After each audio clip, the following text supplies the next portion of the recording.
Volunteer. So we've said it several times, is work experience is king. When we're hiring people, it's one of the first things that we look for is if someone's done work experience. And everyone does full-time uni, so there's no excuse. And you saying that you also have a full-time job is still no excuse, because at the end of the day, do you want to be a dietitian or do you want to work at Coles the rest of your life? So take the time off from that job, do work experience, and you'll more likely get a dietitian job post. On that note, if you do visit Coles, make sure you actually look at the food and the labels of shit you don't eat, turn it around and spend time in the aisles searching through that, and start rote learning your food, your energy, your calories, your protein, all that stuff that matters. It matters more than equally as much as knowing exactly around dietitian diseases and diet disease relationship and all that jazz. Where and what source of PD would you recommend to a new grad? It's feeling as though I know a lot less than I thought and I need a refresher in certain areas. Well, watch all of our videos. There's one thing. One, go to YouTube, type in youtube.com. Listen to every single one of my Dietitian Instagram Life. stories. Look at all the videos on there.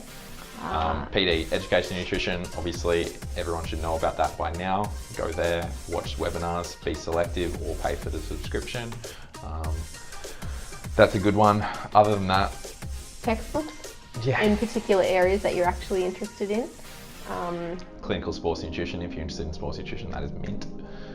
That's the only textbook I've ever run front to back, every single page. I loved it. Yeah. Megabyte has some pretty good stuff these days as well too.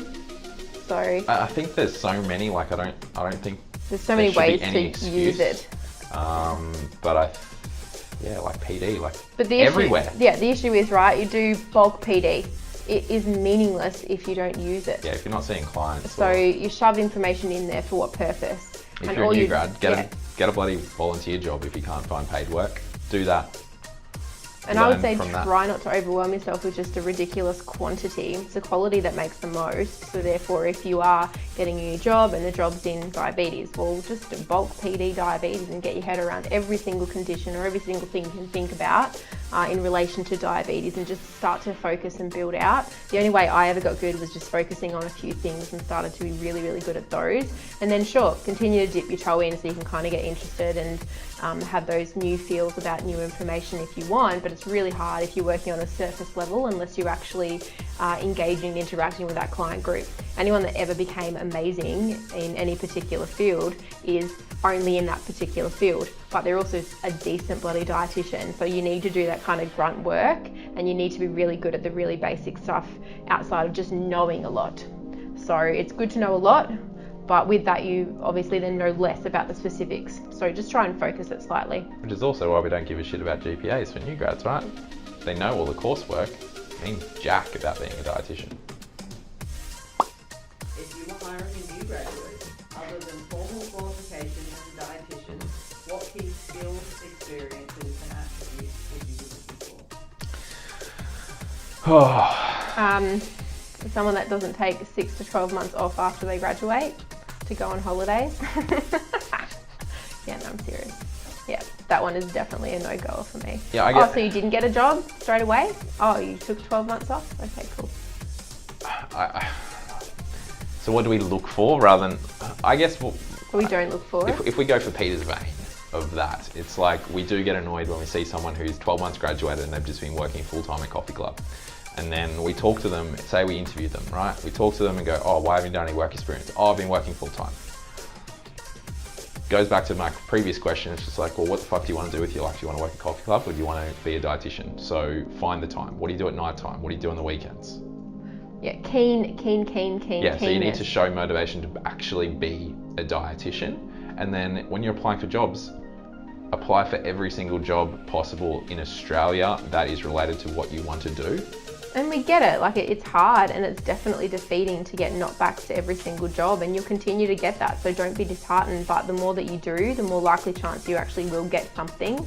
And a lot of the time there's people that do work at a coffee club or at Macca's or at Coles, or they just take a completely different track, they go away or whatever.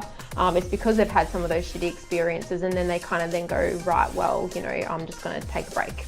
can't get a job, I'm just gonna take a break. And it's kind of like burying your head into the sand, which again, we know, it's hard, but if you continue to bang on doors, people are gonna listen. And Tyson and I obviously are always looking at everybody's interactions. So if you're finding it difficult, like these questions are, well, just hit us up. We know and we see you, and therefore potentially you may even get a job with us if you keep doing that. So it's just about being persistent, and in terms of traits and skills, like we've said it before, you don't need to be an amazing dietitian. Everyone comes out with the same basic degrees. So things like the eagerness and the drive and the motivation to actually to take on feedback, want to do it. Being humble in that you can take that feedback on the chin and then do something about it. Don't fight it and just argue with the point. Obviously work experience is like 100%. Like that's what annoys us when people apply for a heap of jobs and they're not getting it, and they maybe don't seek feedback, or if they do, they go, oh, I don't have any experience. It's like, then go get some. You don't need to get paid for it. And you're like, oh, I've got to pay rent. Yeah, but do you want to be a dietitian? Like short-term pain, long-term gain. Like oldest friggin' saying in the book. But like, it matters. Like I've talked about it before. I did like 2 years worth of work experience before I graduated so that I knew people. None of them offered, like I never got a job with any of them, but a lot of them introduced me to people. A lot of them still know my name. When people in the industry know your name, it's more likely that if we all talk. So it's just like, oh, this person's looking for a job in private practice. Do you want to have an interview with them? Oh, sweet, thanks for the recommendation. Or, oh, this person's really interested in sport. They want to do work experience with you. Sweet.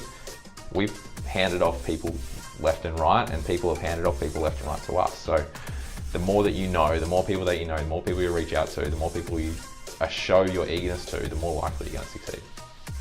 And ultimately, with a saturated friggin' market like dietetics is, you need to be doing those things that are different. You cannot expect coming out of uni and you're going to get a job. Tips on mature age study? All right, tips on mature age study. Same as anyone else. Yeah. It's just like, just go for it. It doesn't like, yes, you have a life, but so does everyone else. Yours might be more complicated with children and work and whatever else, but if you want to do it, then find a way. Do it part-time if you can't do full-time. But there's no other way around it. Types of places to do volunteering? This is easy. Anywhere and everywhere. Just hit up everyone. Like go to DAA, go to SDA, look at all the dietitians, find their names, then hit up every single one of them and ask for work experience. Outside of that, if you've got kids or if you work somewhere else, maybe there's something that you can do in nutrition for those places. They're not dietitians. No, but still other things, like it might be volunteering for Meals on Wheels and you get some sort of perspective around food delivery and meal delivery service. So it can be things like that. But yeah, 100%, it's just ask. A lot of people just don't, or they may do one thing and then they go, oh yeah, sweet, I've ticked that box, no worries, moving forward. And it's not going to be stuff that you enjoy a lot of the time, that you're like, oh, I friggin' love this, but you'll learn from it. So the more you do, the better it'll look. Tips on gaining work in regional areas where there's really only one hospital. Don't work in a hospital.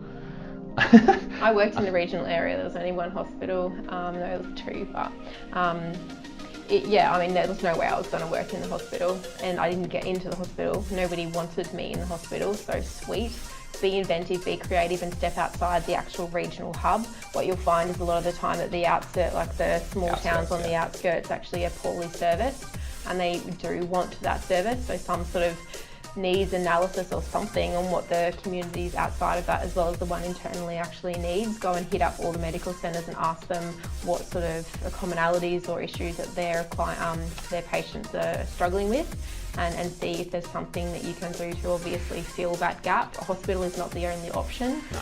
So it really depends how big it is, but that would be the way in which I did it. So I was just like, nah, it's too saturated there, I'm going out. And I put 100k plus sometimes radius around where I was, and then that's where I've maintained it. And like, you know, I grew up on the Sunshine Coast, which is bloody saturated as shit with dietitians, but also Brisbane saturated. But where I started was in the middle. So people weren't willing to drive an hour in the middle of the two places. So that's where I started the first business, and that's where we grew from. So I think if you do the things other people aren't willing to do, then you're more likely to